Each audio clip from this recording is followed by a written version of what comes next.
여러분 안녕하십니까? 평안한 10월 보내시고 계십니까? 개인적으로 저는 이 매 10월을 맞이할 때마다 조금 특별한 마음가짐을 경험합니다. 이 10월은 우리 그리스도인들에게 있어서, 특별히 우리 재림 교인들에게 있어서 너무나 의미 있는 달이기 때문입니다.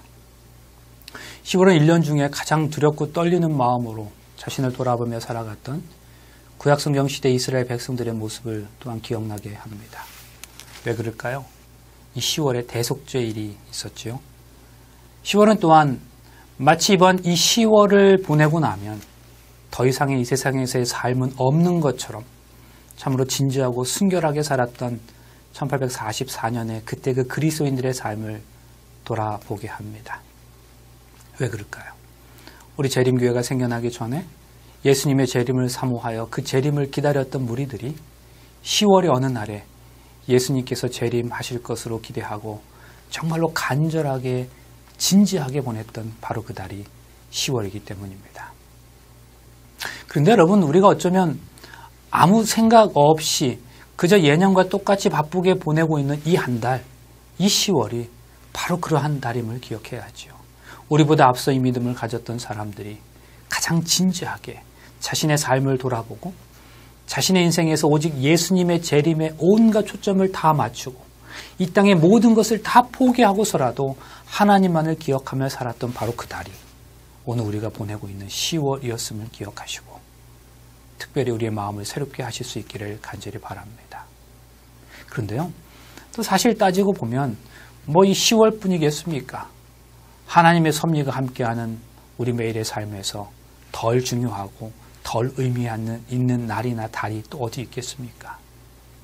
그러므로 매 순간마다 하나님의 약속을 기억하시면서 그분을 염두에 두는 삶을 살아가는 우리 모두가 되시기를 진심으로 소망합니다. 그런 의미에서 이번 과의 기억절을 보다 깊이 묵상해 볼 필요가 있습니다. 내가 내 언약을 나와 너 및 내 대대 후손 사이에 세워서 영원한 언약을 삼고 너와 내 후손의 하나님이 되리라. 여러분, 우리가 알고 있는 복된 소식으로서의 복음은 언제부터 시작된 것이고 또 언제까지 지속된 것일까요?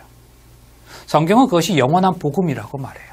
그리고 그 복음은 모든 민족과 족속과 방언과 백성에게 전할 것을 상기시키잖아요. 신약성경 디도서의 표현대로 그것은 영원 전부터 예수 그리스도 안에서 약속된 것입니다.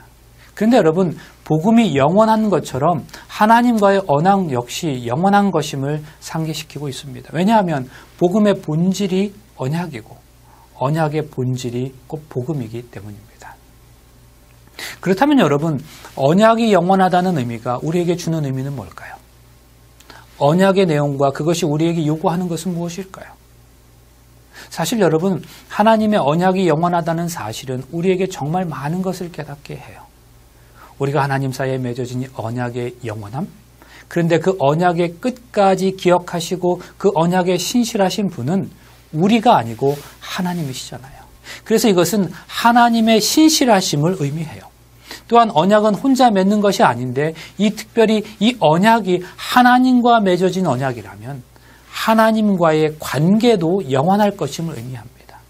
하나님과의 관계와 당신의 신실하심이 영원하시다면 우리는 그 안에서 하나님의 사랑에 반응하게 되는 거죠.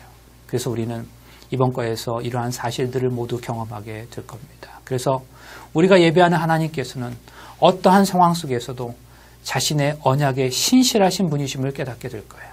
또한 우리와 특별한 관계 속에 거하기를 원하시는 그 하나님의 간절한 마음을 느끼시게 될 겁니다. 그리고 그러한 사실을 깨달은 후에는 참된 순종의 마음으로 우리를 향한 하나님의 변함없는 사랑에 반응하는 삶을 살아가시게 될 겁니다. 이제 일요일의 내용부터 확인해 보시겠습니다. 언약과 복음입니다. 먼저 교과의 내용을 확인해 보실까요? 성경 전체에 걸쳐 언약과 복음은 함께 나타난다. 비록 언약의 개념과 언약적 약속들이 이스라엘이 한 국가로 형성되기 전에 주어졌을지라도 언약은 하나님께서 이스라엘의 부조들로부터 시작해 당신의 백성들과 나누신 관계를 통해 주신 것이었다. 그리고 언약의 핵심적인 진리는 그 첫 시작에서부터 오직 믿음으로 말미암는 구원이라는 복음이었다. 우리 교과는 아브라함을 언급합니다. 아브라함의 미래에 대한 하나님의 약속을 아브라함이 믿음으로 받아들였을 때 하나님으로부터 그의 믿음이 의로 여기심을 받았다고 이야기합니다. 그러나 그것으로 끝이 아니라 그의 생애에는 그의 믿음과 순종에 대한 헌신과 실천의 과정이 있었음을 우리는 알고 있죠.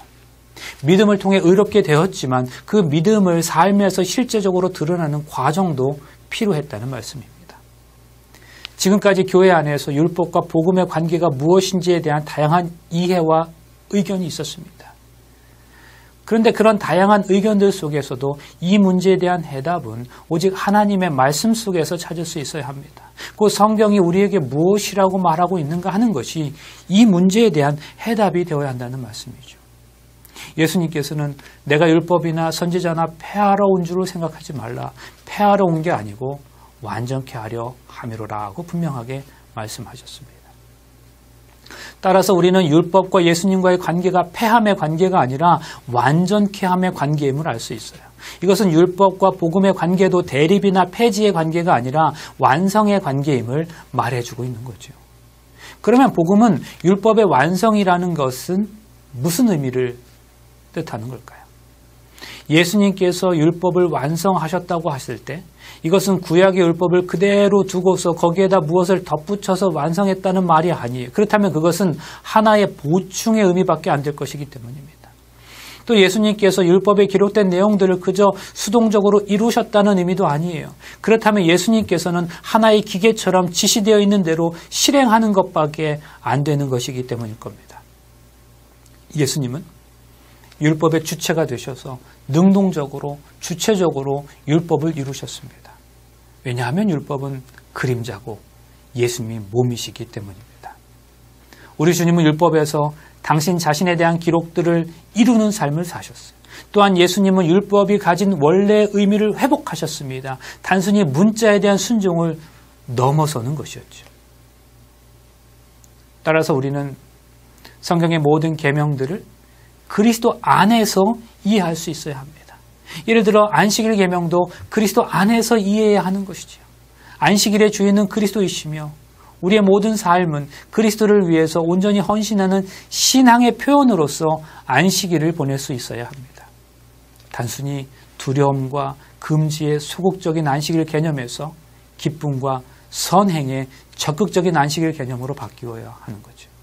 물론 이러한 신학적 안식일 개념에서는 일상적인 상거래나 자신을 위한 시간 사용이나 세상적 쾌락은 당연히 배제될 겁니다. 왜냐하면 이런 것들은 온전한 헌신을 요구하고 있는 신학적 수준에도 미치지 못할 뿐 아니라 최소한의 의무를 규정하고 있는 구약적 수준에도 미치지 못하기 때문입니다. 부활하신 주님을 믿으며 성령의 인도하심을 받으며 살아가는 신약시대의 그리스도인들은 최소한 구약시대의 수준을 능가해야 하지 않겠습니까? 복음은 율법의 주장을 약화시키지 않으며 오히려 율법을 높이고 존귀케 한다. 새 언약 아래서 요구되는 것은 옛 언약 아래서 요구된 것에 비하여 조금 더 덜한 것이 없다.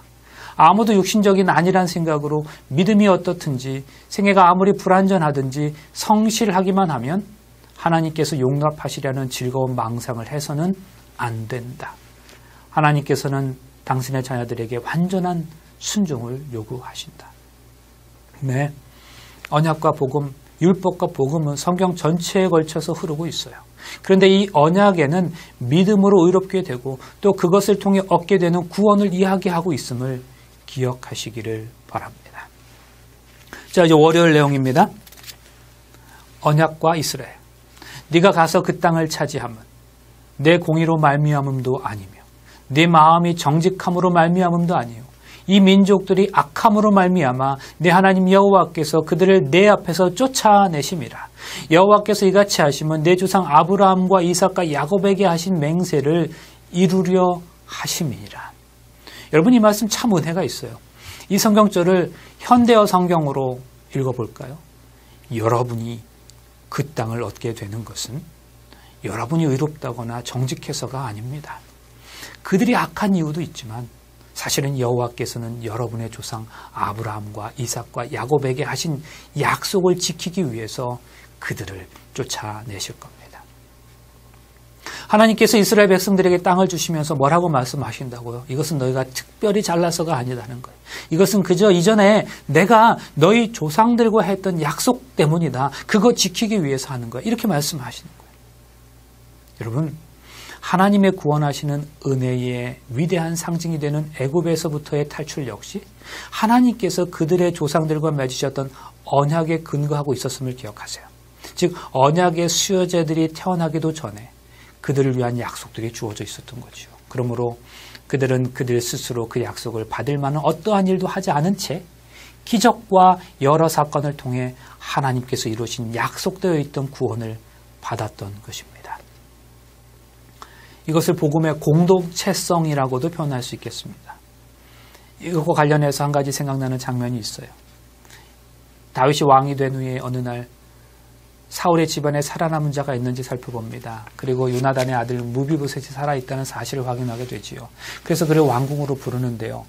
여러분, 이 무비보셋이 그 소식을 듣고 얼마나 무서웠을까요? 무비보셋은 비록 절름발이었지만 왕족이었거든요.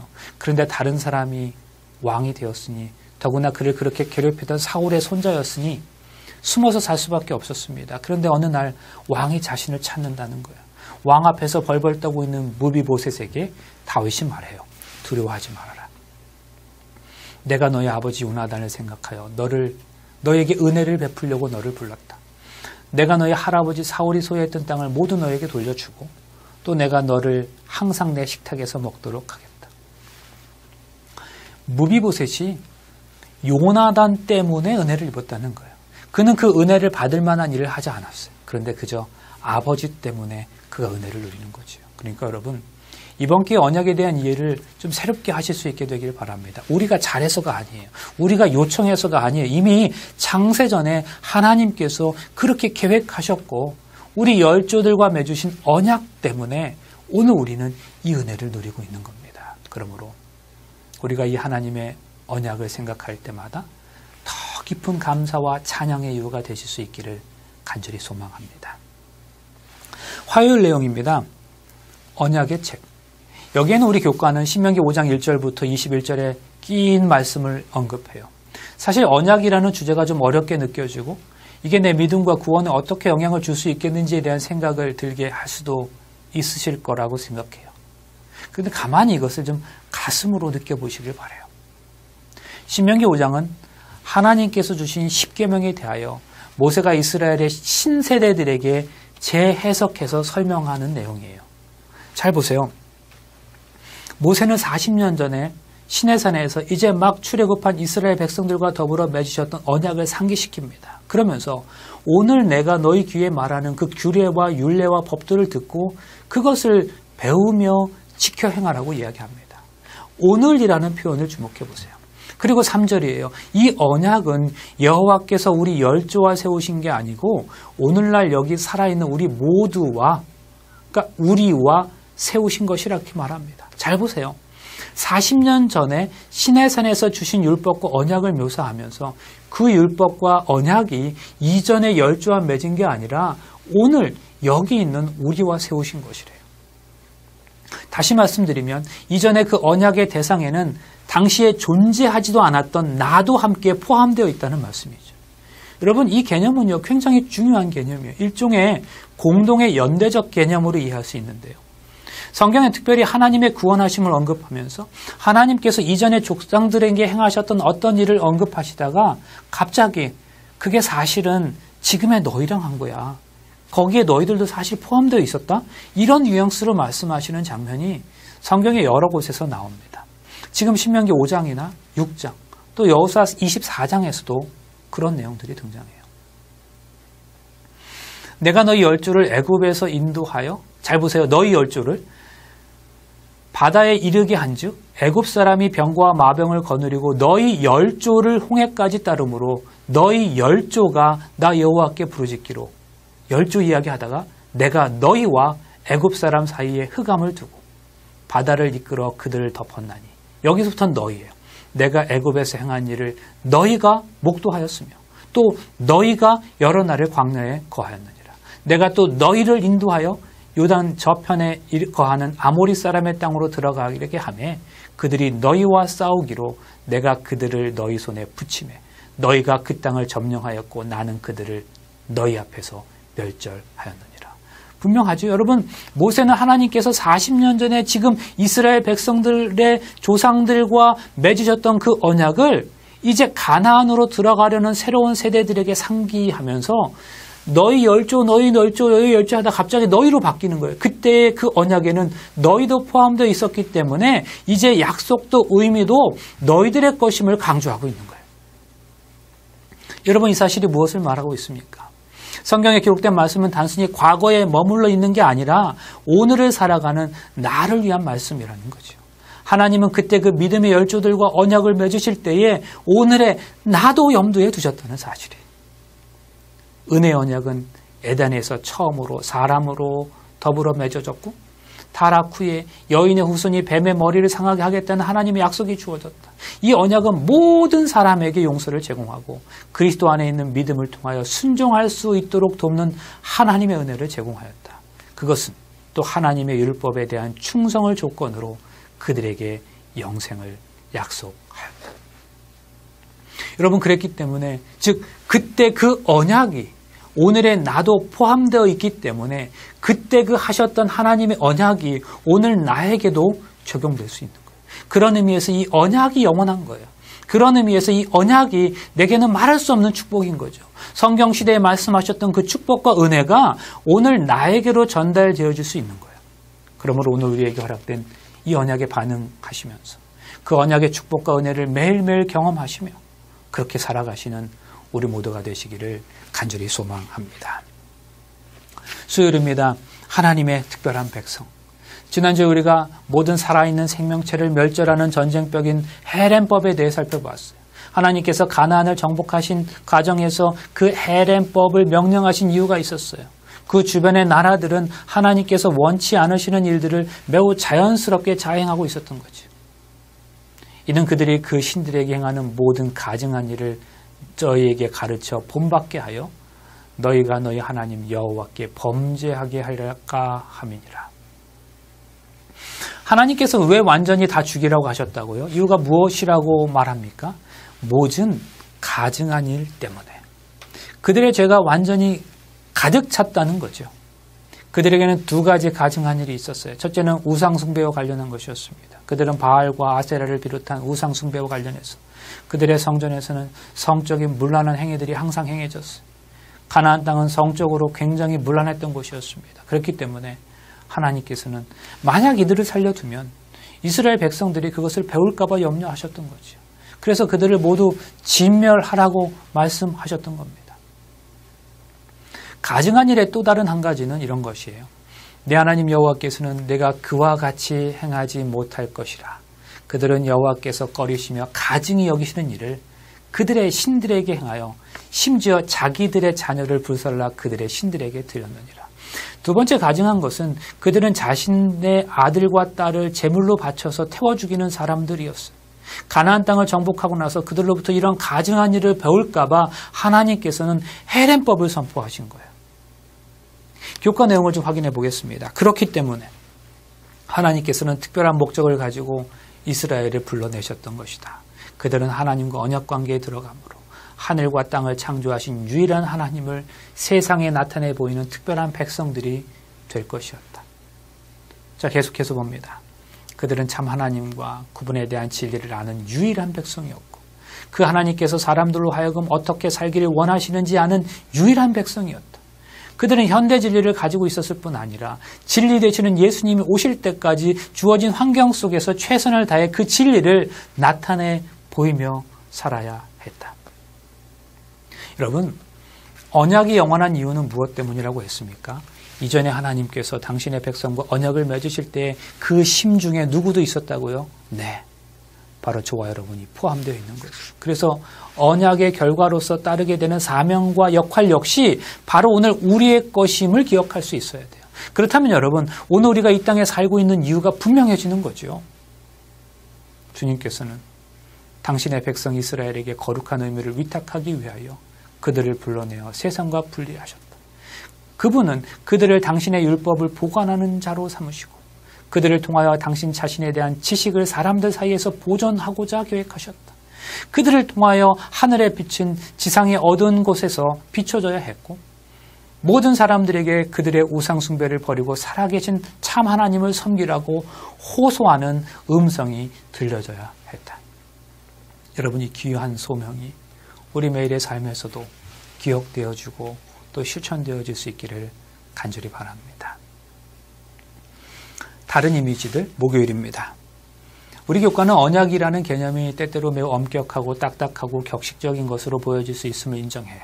그래서 하나님께서는 당신의 백성들에게 익숙한 이미지를 통해서 그 언약 관계를 설명하시는데요. 그게 바로 가족 관계입니다. 가족 관계에서 그 관계를 이어가는 건 믿음과 신뢰입니다. 그런 의미에서 이 언약의 핵심은 믿음으로 말미암는 의가 자리 잡고 있는 거죠. 그분은 우리에게 무한하신 하나님을 우리 아버지라고 부를 수 있는 특권을 주셨다. 하나님을 부를 때에 사용하는 이 이름은 하나님께 대한 우리의 사랑과 신뢰의 표가 되는 동시에 우리에 대한 그분의 관심과 관계의 보증이 된다. 그분의 은혜와 축복을 구할 때 우리가 부르는 이 이름은 그분의 귀에 음악과 같다. 최근에 우연히 중국의 명절인 춘절, 그 설날에 고향을 찾는 사람들의 다큐멘터리를 본 적이 있습니다. 10년도 더 된 영상이었는데요. 1년, 2년 등 짧지 않은 시간 동안 고향을 떠나 있다가 명절을 맞이해서 기차를 타고 30시간, 40시간 이상 고향을 향해 돌아가는 그런 사람들에 관한 내용이었어요. 힘들고 어려운 여정이었지만 모두가 고향으로 간다는 사실에 흥분과 묘한 긴장이 함께하고 있었습니다.